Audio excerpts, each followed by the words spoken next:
welcome back to the AI Book Review Hub. I do the hard work looking across the internet so you don't have to. Today we're diving into The Handmaid's Tale by Margaret Atwood, a dystopian classic that's as haunting today as it was when it first hit shelves in 1985. Whether you've read it before, seen the Hulu adaptation, or are just curious what all the red cloaks and white bonnets are about, you're in the right place. Atwood's novel is set in the near-future Republic of Gilead, a totalitarian theocracy built on the ruins of the United States.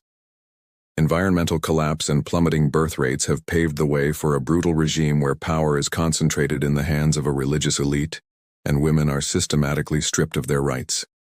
In this world, women are assigned rigid roles. The handmaids, women who are fertile, are forced into reproductive servitude, tasked with bearing children for the ruling class. The story follows Offred, not her real name but a name formed from her commander's Fred. She is one of these handmaids, and her voice is the beating heart of the book. Told entirely in first person, Offred's account is fragmented, reflective, and often poetic.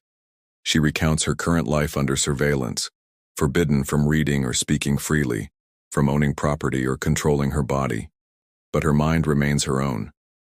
Her story unfolds in glimpses of her previous life with her husband Luke and their young daughter, of the slow descent into dictatorship, and of the small, fragile acts of rebellion that keep her spirit alive.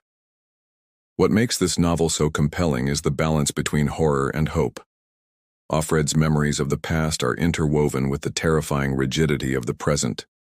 We feel her claustrophobia, her confusion, her longing. She walks to town with her assigned companion, Ofglin, in silence. She participates in the ceremony, a ritualized form of state-sanctioned rape, with numb resignation. And yet she plays Scrabble with her commander, flirts with the household's driver Nick, remembers her rebellious best friend Moira, and dares to imagine freedom. Offred is a quiet revolutionary. She doesn't lead armies or storm palaces, but she resists in the only way she can, through memory, language, small choices. And that's where the power of Atwood's novel lies, in its subtlety. This isn't a bombastic dystopia. There are no laser guns or global wars. Just the slow, suffocating collapse of rights and freedoms, and the quiet resilience of one woman trapped inside it. Let's talk about the characters. Offred is one of the most introspective, psychologically rich narrators in modern literature. She's not fearless. In fact, she's afraid most of the time. But her vulnerability is precisely what makes her powerful. Through her eyes, we meet a host of supporting characters. Serena Joy, the commander's wife, is bitter and broken, a woman who once advocated for traditional values only to be trapped by them. The commander himself is a contradictory figure, paternal, manipulative, and ultimately complicit. Moira, Offred's best friend from before Gilead, is a symbol of rebellion, and her story arc is one of the most affecting in the novel. There's also Nick, the enigmatic household chauffeur whose relationship with Offred offers a flicker of something like intimacy, but always with risk. Then there's Aunt Lydia, the chilling voice of the regime's indoctrination. Her slogans echo through Offred's mind like scars. Blessed be the fruit. Under his eye. She represents how even women can be turned into tools of oppression when systems of control take over. The world-building in The Handmaid's Tale is disturbingly plausible. Atwood has famously said that she didn't invent anything in the book. Every horrific law, punishment, or ideology has happened somewhere in history. That's what makes Gilead so believable. From the color-coded uniforms of women, red for handmaids, blue for wives, green for Marthas, to the salvagings and the secret police, everything in Gilead feels chillingly real.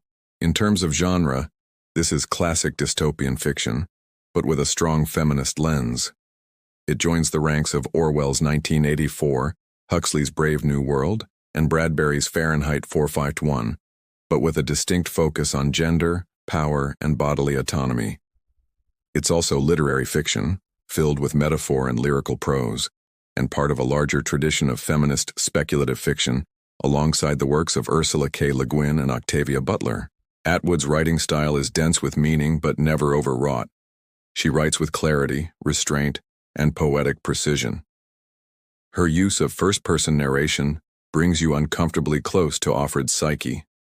It's not a fast-paced read, but it's one that lingers. Readers often say the book stays with them for years after reading. The language is accessible, and despite the heavy subject matter, many find it compulsively readable. The short chapters and shifting timelines make it a book you can read in chunks or all at once. Now let's talk about Margaret Atwood herself. Born in 1939 in Ottawa, Canada, she is one of the most acclaimed living authors in the world. In addition to The Handmaid's Tale, she's written over 50 books, including fiction, poetry, and critical essays. Her other notable novels include Alias Grace, a historical crime novel based on a real 19th-century murder, The Blind Assassin, a genre-bending story within a story that won the Booker Prize, and the Mad Adam Trilogy, a speculative eco-thriller that explores genetic engineering and societal collapse. In 2019, she returned to Gilead with The Testaments, a sequel to The Handmaid's Tale, set 15 years later. That book won the Booker Prize and provided further insight into how Gilead might begin to crumble from within. If you're a fan of Atwood's themes, power, control, identity, those other books are well worth your time. She's a writer who defies genre and blends the political with the personal. Now, for those of you who love audiobooks, yes, The Handmaid's Tale is available as an audiobook, and it's narrated by none other than Claire Danes. You probably know her from Homeland, or from her iconic role as Juliet in Romeo plus Juliet. Her performance here is haunting and intimate, perfectly capturing Offred's vulnerability and tension. She brings emotion and nuance to every line. The audiobook won the Audie Award for Fiction, and honestly, it's one of the best-produced audiobooks out there. Danes' voice fits the narrative perfectly, clear, emotive, and understated. It's just under 12 hours long and is available on Audible and other platforms. Let's not forget the cultural impact. The novel was adapted into a film in 1990, but it exploded in popularity again in 2017 with Hulu's television series starring Elizabeth Moss. That adaptation has won multiple Emmy Awards and has continued beyond the original story, expanding Gilead's world and introducing new characters. Visually stunning and emotionally devastating, the show has introduced the story to a whole new generation, and the imagery, the red robes and white bonnets, has transcended fiction. They've become symbols of protest, particularly around issues like women's rights and reproductive freedom.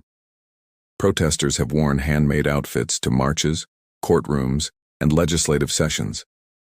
In a world where fiction bleeds into reality, The Handmaid's Tale has become more than a book. It's become a cultural touchstone. It's also been adapted into an opera, a graphic novel, and stage plays, further cementing its legacy as one of the most influential pieces of speculative fiction ever written. So, is The Handmaid's Tale worth your time? Absolutely. If you're interested in a novel that's beautifully written, thematically rich, and disturbingly prescient, this one should be high on your list. It's not an easy read, emotionally, at least, but it's a necessary one. And with Claire Danes' phenomenal audiobook performance, it's just as impactful in your ears as it is on the page. Thank you for joining us on this review of The Handmaid's Tale. If you found this helpful, give us a like, drop a comment, and don't forget to subscribe to AI Book Review Hub for more deep dives into the books that matter. Have you read The Handmaid's Tale or watched the series? What stuck with you the most? Let us know below. We love hearing your thoughts. Until next time, stay curious, stay aware, and as always, keep reading.